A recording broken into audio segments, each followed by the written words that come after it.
తిలక్. మనం ఇక్కడికి వచ్చి 4 ఇయర్స్ అవుతుంది. చాలా చేంజెస్ వచ్చాయి ఈరోజు. వెంకటేష్. అదే కదా! ఇక్కడ ఇన్‌ఫ్రాస్ట్రక్చర్ చాలా స్పీడ్‌గా డెవలప్ అవుతుంది. అలాగే class rooms, labs, hostel facilities అయితే టాప్ క్లాస్ అసలు. ఇంకా ఫ్యాకల్టీ గురించి చెప్పాలంటే ఇండియాలో ఉన్న రేంజ్ ప్రొఫెసర్స్ ఉన్నారు ఇక్కడ. అవును. అనాటమీ, పాథాలజీ దాని యొక్క ఎక్స్‌పీరియన్స్ అండ్ కాన్ఫిడెన్స్ చాలా కాన్ఫిడెన్స్ ఇస్తాయి మనకి. మనం ఎంజాయ్ చేస్తుంది ఇంకా మన జూనియర్స్‌కి చెప్పాలి కదా! చెప్పాలి కదా! ఇక్కడ క్లాసెస్ అన్నీ చాలా బాగుంటాయి. ఎవ్రీ డౌట్‌ని ప్రాక్టికల్‌గా ఎక్స్‌ప్లెయిన్ చేస్తారు. శ్రేయ హియర్. ఇక్కడ లైబ్రరీ మనకు హెవెన్ లాగా ఉంటుంది. చాలా చాలా books, journals and even digital content కూడా చాలా బాగుంటుంది. హాస్టల్ లైఫ్ ఇక్కడ చాలా బాగుంటుంది. ఫుడ్ ఇంకా బాగుంటుంది. అండ్ సెక్యూరిటీ గర్ల్స్కి ఇంకా చాలా ప్రొటెక్ట్ ఉంటుంది. మన యూనివర్సిటీ వాళ్ళు ఎక్స్ట్రా యాక్టివిటీస్ ఫుల్ సపోర్ట్ చేస్తున్నారు. Like cultural day, sports, medical quiz. It's awesome vibe. Last year Dasara event lo saree draping, diya lighting, it was just felt like I was in India.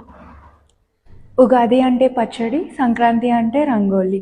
మేము మన సాంప్రదాయాన్ని అక్కడితో పాటు ఇక్కడ కూడా celebrate చేసుకుంటున్నాం. Hello, నేను ఆంధ్రప్రదేశ్ నుంచి చూస్తున్నాను. ఇక్కడ హాస్టల్, మేనేజ్మెంట్, స్టడీస్ చాలా బాగున్నాయి. ఇక్కడ తెలుగు స్టూడెంట్స్ చదువుకోవడానికి చాలా కంఫర్టబుల్గా ఉంది. ఇక్కడ ఎంబీబీఎస్ చేయడానికి ఇది పర్ఫెక్ట్ ప్లేస్. నేను ఆంధ్రప్రదేశ్ నుండి వచ్చినాను. ఇక్కడ సెకండ్ హోమ్ లాగా అనిపిస్తుంది. మన ఆంధ్ర నుంచి చాలా మంది వచ్చి డ్రీమ్స్ రియాలిటీగా మార్చుకుంటున్నారు.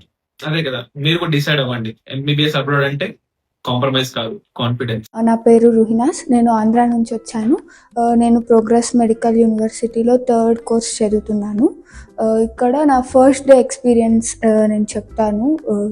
నేను ఫస్ట్ డే ఫ్లైట్ దిగిన తర్వాత చాలా చల్లగా ఉన్నింది అండ్ నాకు చాలా భయం వేసింది. అంటే సీనియర్స్ ఎలా ఉంటారు, ఫ్రెండ్స్ ఎలా ఉంటారని.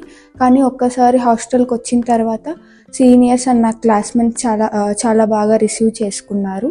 అండ్ ఇక్కడ పీపుల్ కూడా చాలా బాగా మాట్లాడతారు.